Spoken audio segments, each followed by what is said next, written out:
భువన చైతన్య ప్రసారం. నమస్కారం, మన ధర్మం కార్యక్రమానికి స్వాగతం. ఇవాళ మన ధర్మం కార్యక్రమంలో మన ధర్మ సందేహాలను నివృత్తి చేసేందుకు మనతో పాటు ఉన్నారు ప్రముఖ ధర్మశాస్త్ర నిపుణులు బ్రహ్మశ్రీ డాక్టర్ కాకునూరి సూర్యనారాయణమూర్తి గారు. గురుగారు నమస్కారం. నమస్కారం అమ్మా. గురుగారు, మన సాంప్రదాయంలో అన్ని ప్రాంతాల వారు కూడా వారి పూజాది క్రతువులు ప్రారంభించేటప్పుడు సంకల్పం చెప్పుకుంటాం కదా, ఆ సంకల్పంలో శ్రీశైలేశ అని ప్రస్తావిస్తారు కదా, శ్రీశైలంకి ఉన్నటువంటి ప్రాధాన్యత ఏంటి? మేరోర్ దక్షిణ దిగ్భాగే అని రెండో మాట కూడా ఉంటుంది. శ్రీశైలం, మేరు పర్వతం, ఈ రెండింటిని సంకల్పంలో మనం ప్రస్తావనగా స్వీకరిస్తూ ఉంటాం. శ్రీశైలస్య వాయువ్య ప్రదేశే, శ్రీశైలస్య ఈశాన్య ప్రదేశే, మేరోర్ దక్షిణ దిగ్భాగే. త్రిలింగ దేశం అని పేరు పొందిన ఈ తెలుగు సంస్కారానికి సంబంధించి, తెలుగు జాతికి సంబంధించి, తెలుగు ప్రాభవానికి సంబంధించి శ్రీశైలం ఈ 3 శివలింగ క్షేత్రాలలో అగ్రేసరమైనది. తిరుపతి శేషువు తలలు కాగా, శ్రీశైలం ఆ ఆదిశేషువుకు తోక, ఆది. ఈ లోకమంతా కూడా మేరువు అనే పేరిట ఆరంభ సూచనగా శ్రీశైలం బిందువు. ఈ భూమిని భూమధ్య రేఖ అని ఒక గీతగా, ఊహాజనిత రేఖగా గీసినట్లయితే ఆ భూమధ్య రేఖ పైన ఈ శ్రీశైల క్షేత్రం ఉన్నది అని కూడా విశ్లేషకులు పరిశీలన చేసి తెలియజేస్తున్నారు. కానీ భూమధ్య రేఖ కర్కటక రేఖ వైపుగా మధ్యలో ఈ శ్రీశైల క్షేత్రం ఉన్నది. శ్రీశైల క్షేత్రం ఆరంభం చేసుకొని ఈ దేశంలో ఏ ప్రాంతంలో నివసించినా కూడా అలాంటి వారు ఆ శ్రీశైలానికి ఏ దిక్కున ఉన్నారో అడ్రస్ చెప్పాలి. సంకల్పం అంటే కాల కీర్తన, స్థల కీర్తన, వ్యక్తి వివరాలు అనే 3టితో సంకల్పం ఏర్పడి ఉంటుంది. కాల సంకీర్తనలో ఆ బ్రహ్మదేవుడికి ద్వితీయ పరార్ధే, రెండవ 50 సంవత్సరాల కాలంలో మొదటి సంవత్సరం అంటే 51వ సంవత్సరం బ్రహ్మ ఆయుర్దాయంలో ప్రస్తుతం మనం ఉన్నటువంటి కాలం. శ్వేతవరాహ కల్పే వైవస్వతమనంతరే కలియుగే ప్రథమ పాదే జంబూద్వీపే. ఇక్కడితో కాల సంకీర్తన గడిచిపోయి స్థల సంకీర్తన ఆరంభమవుతుంది. జంబూద్వీపములో మేరు అనే ఆ కొండకు, శిఖరానికి ఉత్తరం వైపున ఉన్నామా, దక్షిణం వైపున ఉన్నామా? మనమంతా కూడా దక్షిణం వైపున ఉన్నవారమే కనుక మేరోర్ దక్షిణ దిగ్భాగే శ్రీశైలస్య, తెలుగువారం వాయవ్య ప్రదేశే అని చెప్పాలి. భూగర్భ రేఖ పైన లేదా ఊహాజనితమైనటువంటి భూమధ్య రేఖ పైన ఈ శ్రీశైల క్షేత్రం ఉన్నది అంటూ పరిశోధకులు ఆధునిక యంత్ర సామాగ్రిని వినియోగించి తెలియజేస్తున్నటువంటి నేపథ్యంలో సనాతన ధర్మం ఎంత అద్భుతమైన విషయాన్ని తెలియజేసిందో అన్నట్లుగా మనకు ఆశ్చర్యం కలగక మానదు. ఆ విషయం తెలుసును కనుకనే త్రిలింగ క్షేత్రమైన ఈ తెలుగునాట శ్రీశైలాన్నే ప్రధానంగా తీసుకోవడం గమనించే అంశం అవుతుంది. కనుక శ్రీశైల క్షేత్రం ఇంతటి ప్రత్యేకతతో కూడుకుని ఉన్నది. భూమధ్య రేఖ ఆధారం చేసుకొని శ్రీశైల క్షేత్రాన్ని ప్రాధాన్యతతో గుర్తించిన మనమంతా కూడా ఏ వైపున ఆ క్షేత్రానికి ఉన్నామో ఆ దిక్కును కాల అలాగే స్థల స్మరణలో ప్రత్యేకంగా గుర్తించి చెప్పాలి. ఆ తర్వాత గోత్రనామావాలి ఇవన్నీ కూడా చెప్పవలసి ఉంటుంది. ఇది సంకల్పం అంటే, ఇందులో శ్రీశైలానికి ఉండే ప్రాధాన్యత అంటే ఇది విషయం. గురుగారు, ఆధ్యాత్మిక చింతన అంటారు కదా, చింతన అంటే ఏంటి? చింతన అంటే ఊహ అని అర్థం. చింతన ఆలోచన. చితికి చేరే వరకు చింత మానదు అనే మాట కూడా ఉంటుంది. చింతన ఆలోచన చేయుట, అది పరమాత్ముడి పైన చేసేటటువంటి చింతన ఆధ్యాత్మిక చింతన. చింతించుట, భౌతికమైన దుఃఖాలను గురించి తలపోయుట, మనసులో కలిగే వేదనను చింతన ద్వారా పెంచుకునుట చింతించుట అవుతుంది. చింతన చేయడం, ఆలోచన చేయడం, పరమాత్మ ధ్యాసతో జీవితాన్ని గడపడం, ఇది ఉదాత్తమైన జీవన విధానం. చితికి చేరేంత వరకు చింత మానదు అనే తెలుగునాట పుట్టే ఈ నానుడి ఎలాంటిది అంటే, అచట పుట్టిన చిగురు కొమ్మైన చేవా అంటారు మనుచరిత్రకారుడు. అక్కడ పుట్టిన ఆ చిగురు కొమ్మ కూడా అంత చేవ కలదా? చింత చెట్టుకు మాత్రమే ఆ చేవ ఉంటుంది. అన్ని చెట్లను అధిరోహించే విధానాలు వేరువేరుగా ఉంటాయి. మామిడి చెట్టు మూలంతో అధిరోహించాలి. వేప చెట్టు మూలం పైన మాత్రమే ఉండి కొమ్మలని త్రుంచాలి. వేప చెట్టు శాఖోపశాఖలలో మనం ప్రయాణం చేస్తే త్వరగా ఆ శాఖలు విరిగిపోతాయి, మూలం పైననే ఉండాలి. చింత చెట్టు మూలంతో ఎప్పుడూ అధిరోహించకూడదు. చింత చెట్టు మూలంలో గండు చీమలుంటాయి. చింత చెట్టును అధిరోహించే సమయంలో సామాన్యంగా కొమ్మలు పట్టుకొని ఎక్కడం మనం గమనించే అంశం అవుతుంది. అతడు పుట్టిన ఆ క్రమంలో ఎంత విషయం చెప్పారో, చింత కొమ్మ చేవ. చింత కొమ్మ అంత సులభంగా విరగదు, చేవ కలది.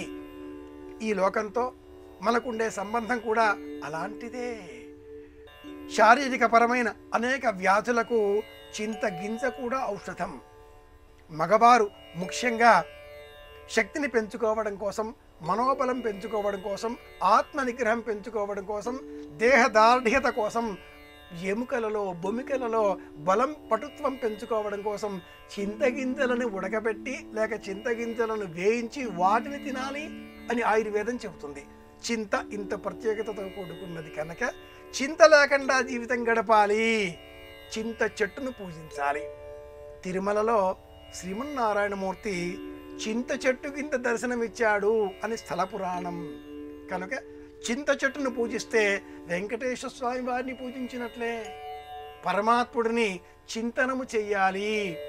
స్మరణం, కీర్తనం, విష్ణోస్మరణం, పాదసేవనం, వందనం, అర్చనం, దాస్యం, సఖ్యం, ఆత్మ నివేదనం అనే నవవిధ భక్తి మార్గాలను చింతన ద్వారా స్వామికి సమర్పించి మానసిక చింతను దూరం చేసుకోవాలి.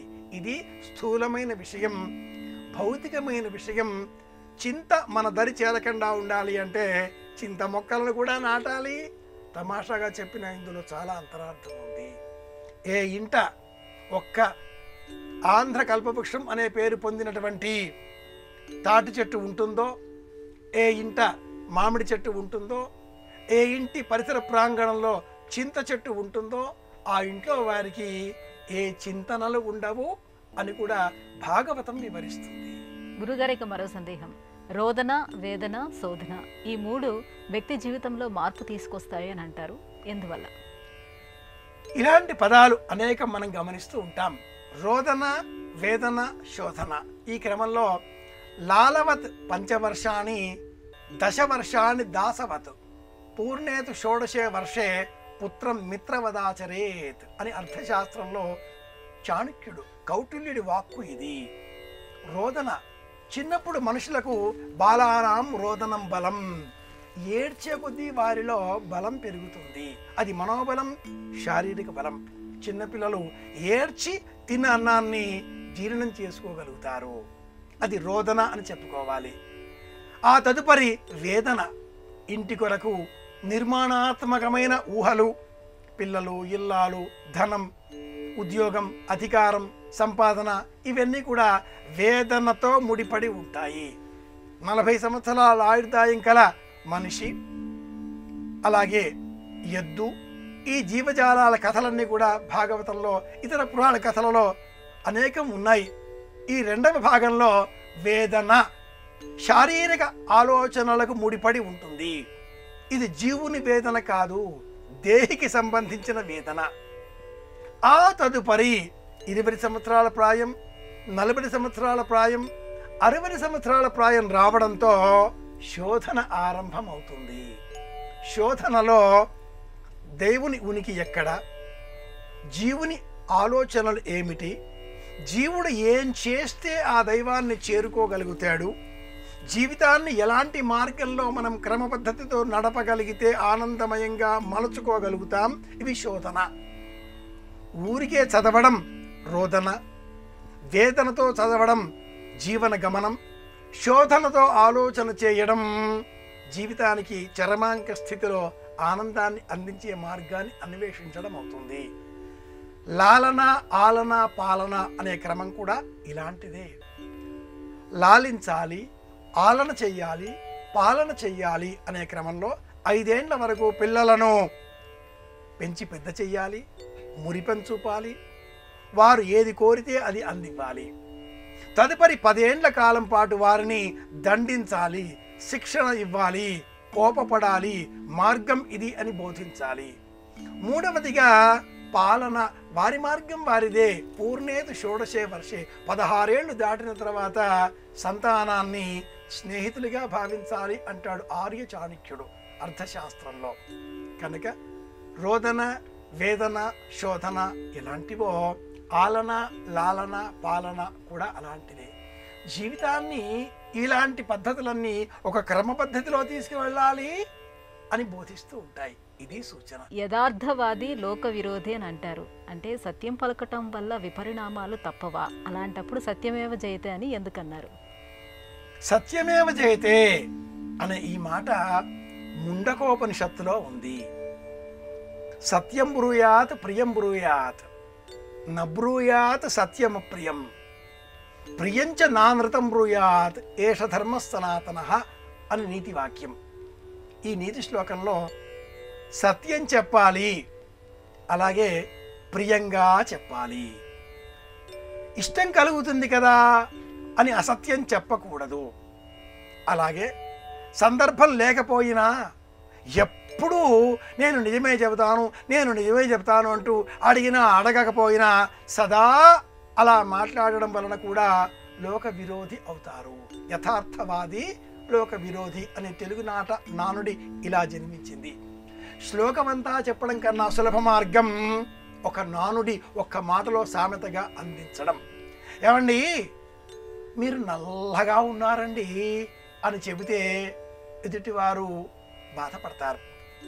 అలా కాకుండా అమ్మాయి, ఒక తల్లి కుమార్తెకు ఒక పెళ్లి కొడుకు చిత్రపటం చూపించింది. అమ్మాయి ఈ పిల్లవాడు ఎలా ఉన్నాడు అని చెప్పగా ఆ కూతురు, ఈ పిల్లవాడిని రాత్రిపూట చీకట్లో తిరగవద్దని చెప్పు తల్లి, కనిపించడు కదా అంది. అంటే రాత్రి వేళ కనిపించనటువంటి నల్లగా ఉన్నాడు అనే అర్థం అందులో దాగి ఉంది. ఈ పిల్లవాడు బాగా బొద్దుగా ఉన్నాడా అని చెప్పడానికి పరోక్ష అర్థంలో వాళ్ళ ఇంట్లో తలుపులు పెద్దగా ఉంటాయేమో అని చెప్పవచ్చు. మాటను ఎలా వాడుతున్నామా అనే దాని మీద వాక్కుకు ఉండే అర్థం స్థిరపడుతుంది. దేవీ భాగవతంలో ఒక అద్భుతమైన కథ ఉంది. ఒక ఋషి తపస్సు చేసుకుంటున్నాడు. ఒక జింక వచ్చి ఆశ్రమంలో దాగింది. జింకను తరుముతూ ఒక జానపదుడు వచ్చి ఆ ఋషిని, జింకను చూశావా అంటూ ప్రశ్నించాడు. చూచాను అంటే అతడు లోనికి వెళ్ళి జింకను తీసుకువెళ్తాడు. జంతు హింస పాపం వస్తుంది. చూడలేదు అంటే అబద్ధం ఆడిన దోషం వస్తుంది. మాట్లాడకుండా ఊరుకుంటే జానపదుడు ఊరుకోవడం లేదు, మళ్ళీ మళ్ళీ రెట్టిస్తున్నాడు. కనుక ఆ ఋషి తన వాక్చాతుర్యంతో, చూశావా అని అడిగావు కదా, చూసే కంటికి చెప్పే శక్తి లేదు అన్నాడు. ఆ జానపదుడు కాసేపు ఆలోచన చేసి, చెప్పే నోరు ఉన్నది కదా అన్నాడు. ఈ ఋషి, చెప్పే నోటికి చూసే శక్తి లేదు కదా అన్నాడు. అయోమయంలో పడిన ఆ జానపదుడు మాట్లాడకుండా వెళ్ళిపోయాడు. ఋషి అబద్ధమాడలేదు, సత్యం చెప్పలేదు, జింకను రక్షించడం జరిగింది. సామాన్యంగా ఈనాటి కాలానికి సంబంధించి సత్యమేవ జయతే అనే ఈ ముండకోపనిషత్తులోని వాక్యాన్ని మనమంతా ఎలా అనుసరించాలి అంటే చిరునవ్వుతో పాటించాలి. నాకు తెలవదు అనడం గొప్ప మాట అవుతుంది. నేను చూడలేదు, నాకు తెలియదు, ఇంతకంటే పరమాద్భుతమైన మంత్రం మరి ఒకటి ఉంది, ఏమో. ఏమో అంటే ఎదుటి వారికి ఏం మాట్లాడాలో తోచదు. నీవు చూసావా, నీవు విన్నావా, నీకు తెలుసా అంటే ఏమో. ఇంతకంటే పెద్ద మంత్రం మరి ఒకటి ఉంటుందా? అనవసరంగా ఏ విషయాలలో కూడా జోక్యం చేసుకోకపోవడంతో సత్యం మనల్ని కాపాడుతుంది. ఇలా గుర్తుపెట్టుకుందాం. గురుగారు, ఇంకో సందేహం. దైవం పుణ్యిందని కొంతమంది విచిత్రంగా ప్రవర్తిస్తూ ఉంటారు కదా. ఈ కలియుగంలో మామూలు వ్యక్తులపై దైవ స్వరూపాలు ఆవహించడం అనేది సాధ్యమేనా? నిజం మాట్లాడుకుందాం. ఇందాక సత్యం గురించి కదా అనుకుంటే, నిజం మాట్లాడితే దైవం ఆవేశించడం అనేది అసత్యమే అవుతుంది. హెలూసినేషన్, భ్రాంతి అన్న పేరిట ఈనాటి కాలంలో సైంటిఫిక్గా ఈ విషయాన్ని నిర్ధారణ పరుస్తున్నారు. అనేక సందర్భాలలో మాత పూనడం, స్వామి రావడం, ఆవేశించడం, భక్తి ఆవేశంతో దైవం వచ్చి ఆవేశించిన కారణంగా నేను చెప్పిన వాక్యాలు సత్యంగా మారతాయి అని ప్రబోధన చేయడం, వీటన్నిటి వెనకాతల కూడా సత్యం ఉండదు. ఆంగ్లంలో ఒక మాట ఉంది, స్ట్రగుల్ ఫర్ ఎగ్జిస్టెన్స్ అని ఆ వాక్యం. And old man in the sea అనేటటువంటి ఆంగ్లం నవలలో రిచర్డ్ హెమింగ్వే రాసిన ఈ వాక్యం ఉంది, స్ట్రగుల్ ఫర్ ఎగ్జిస్టెన్స్, ఉనికి కోసం ఆరాటం. వంట బాగా చేసిన అమ్మ బాగుందా, నచ్చిందా అని అడగడంలో తాను పడిన కష్టాన్ని గుర్తించాలి అనే తాపత్రయం. చీర ధరించిన ఇల్లాలు భర్తను బాగుందా అని అడగడంలో కాస్త ఆనందం కలిగించేటటువంటి పొగడ్తను ఆశించడం. తల్లి తండ్రిని పిల్లలను గమనించినట్లయితే ప్రతి వారు కూడా తాము చేసిన అంశం బాగుందా లేదా అంటూ ఉనికి కోసం ఆరాటం అన్న పదాన్ని ఇక్కడ మనం జ్ఞాపకం పెట్టుకోవాల్సి ఉంటుంది. మానసిక వేదన, కుటుంబపరమైన సామర్థ్యంతో కూడుకున్న, భద్రతతో కూడుకున్న రక్షణ వ్యవస్థ లేకపోవడం, ఉనికి కోసం ఆరాటం అనేటటువంటి ప్రధానమైన 3 కారణాలలో నేటి కాలంలో పలువురు దైవం ఆవేశించడం అనే అంశాన్ని మనకు సాకుగా చూపిస్తున్నారు. రామకృష్ణ పరమహంస నిజంగా కాళికాదేవిని చూసినటువంటి మహానుభావుడు, పరమహంస. కాబట్టి ధ్యాస లేకుండా అలా ఉదాత్త జీవనం గడిపిన మహానుభావుడు కనుకనే వివేకానందుడు రామకృష్ణుడిని గురువుగా స్వీకరించాడు. పరమహంస జీవనం ఈనాటి కాలంలో అత్యాధునిక వ్యవస్థల నేపథ్యంలో ఈ జీవితం ఇప్పుడు ఎవరూ గడపడం లేదు. ఎవరైనా దేవుడు ఆవేశించాడు, దేవత పూనింది అన్నప్పుడు కొంచెం మనం ఆలోచన చేయవలసి ఉంటుంది. ఒడలెరుగని సిగముండునా అంటాడు కవి సమ్రాట్ విశ్వనాథ సత్యనారాయణ గారు. ఒడలెరుగని సిగము, పూనకంతో ఉండే ఆ స్వరూపం శరీరం పైన ఉనికిని కోల్పోతుందా? ఎతటగా ఒక్క కరెన్సీ కాగితం అలా వేస్తే ఎంత పూనకం పూనినా ఒక్కసారి ఆగి చూడక మానతాడా? గమనిస్తే విశ్వనాథ గారు కవి సమ్రాట్టు ఎంత గొప్ప సత్యాన్ని చెప్పారు కదా, ఉడలెరుగని సిగం ఉండదు. అలాగే దైవం ఉనికి ఉంది, దైవాన్ని మనం గుర్తించాలి.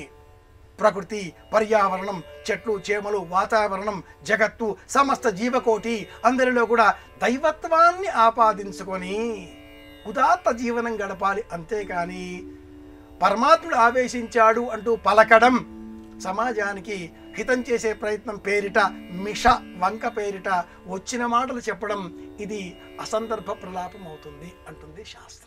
గురుగారు, సరస్వతీ నది ఎక్కడ ప్రవహిస్తుంది? పురాణాలలో కూడా సరస్వతీ నది యొక్క ప్రస్తావన ఉందని అంటారు కదా, సరస్వతీ నది యొక్క ప్రాశస్త్యం ఏంటి? సరస్వతి గంగే చేమునే చైవ గోదావరి సరస్వతి, నర్మదా, సింధు, కావేరి 7 నదులలో మనం స్మరణ చేస్తూ ఇంట్లో కలశారాధన ఎప్పుడు చేసినా కూడా అందులో సరస్వతీ నది యొక్క ఉనికిని కూడా గుర్తిస్తాం.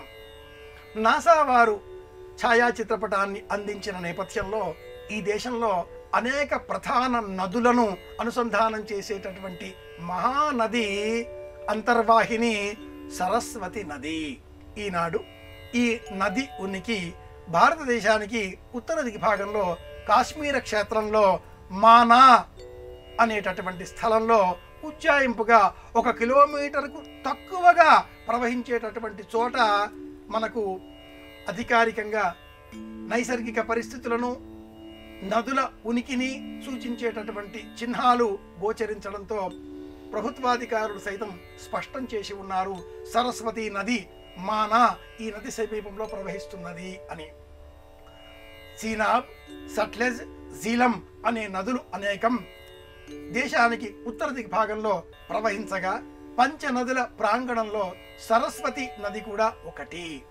క్రమంగా ఈ నది ఆ నది యొక్క నీటి ఛాయలో జాడలు లుప్తమై పాతాళానికి చేరడంతో బహిర్వాహినులుగా కనిపించేటటువంటి యమున, గంగ కూడలి అయిన చోట అంతర్వాహిని సరస్వతి.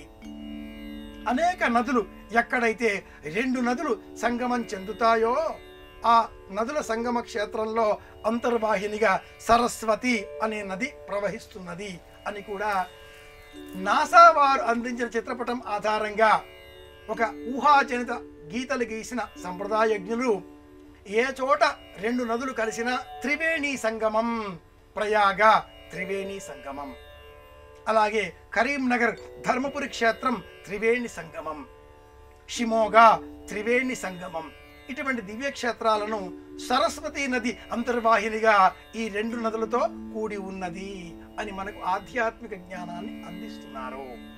సరహ అంటే ప్రవహించేది అని అర్థం. ఇలా కాళేశ్వరం మరి ఒక త్రివేణి సంగమం.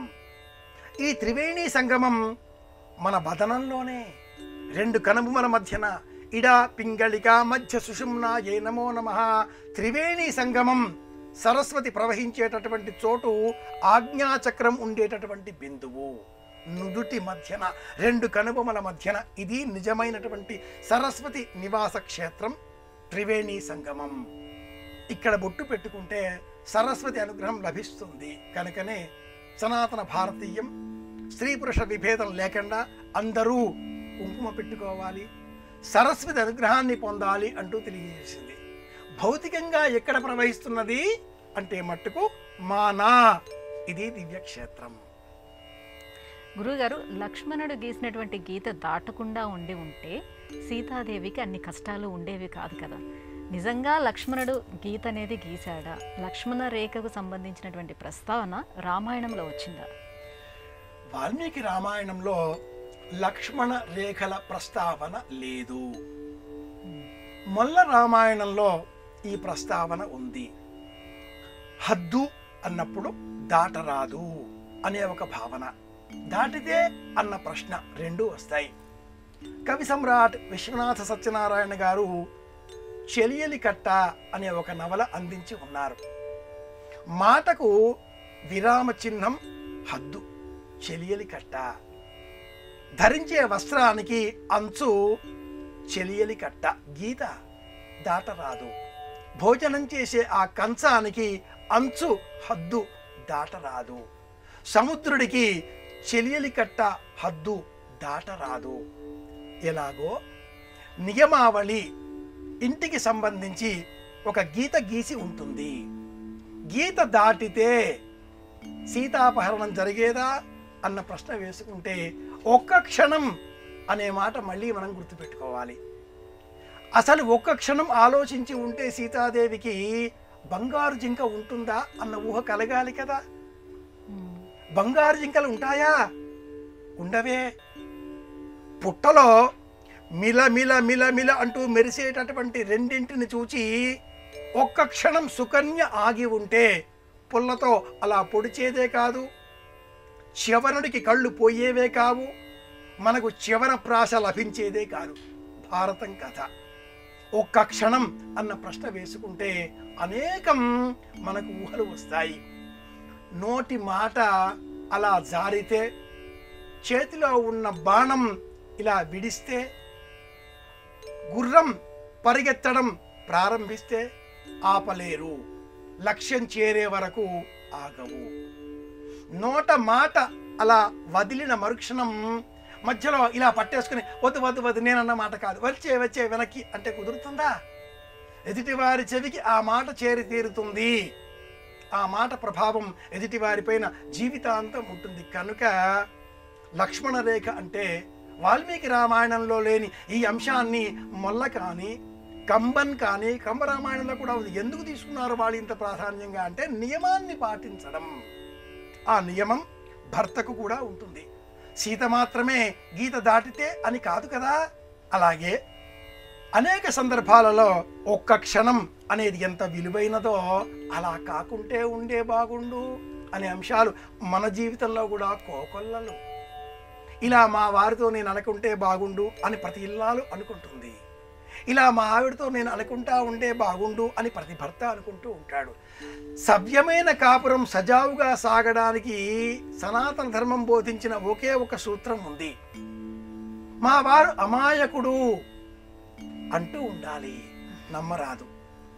మా ఆవిడ అద్భుతంగా వంట చేస్తుంది అంటూ ఉండాలి, నమ్మరాదు. ఈ రెండింటినీ మనం వింటే జీవితం ఎంత సాధారణంగా అర్థవంతంగా గడపవచ్చునో ఈ మాటలు బోధిస్తాయి. కనుక ఈ గీత, లక్ష్మణ గీత వాల్మీకి రామాయణంలో లేదు, కానీ మన జీవనంలో మనం గీసుకోవలసిన గీత, ధర్మ గీత. ఎవరికి వారు ధర్మాభినిరతితో, ధర్మం పట్ల మక్కువతో సత్యం పాటించాలి, ధర్మాన్ని పాటించాలి, అనుసరించాలి. వినకూడని మాట విన్నప్పుడు నా శ్రీలంకి ఈర్తయేదేత చెవులు మూసుకోవాలి, హరిహరి అనాలి. విష్ణువును స్మరణం చేస్తే విష్ణవే నమః విష్ణవే నమః అంటే ఈ దోషం పోతుంది. గీత దాటినందువల్ల కలిగే దుఃఖం నశిస్తుంది. ఇది పరిహారం. గురుగారు, ఇవాళ మన ధర్మం కార్యక్రమంలో మాకు వచ్చినటువంటి ఈ ధర్మ సందేహాలన్నీ కూడా నివృత్తి చేసినందుకు ధన్యవాదాలండి. కృష్ణార్పణం. ఇది ఇవాళ మన ధర్మం కార్యక్రమం. రేపటి మన ధర్మం కార్యక్రమంలో మళ్ళీ కలుసుకుందాం. నమస్కారం. ఈ కార్యక్రమాన్ని తిరిగి చూడాలనుకుంటే www.youtube.com/ETV Life Spiritual లో చూడవచ్చు.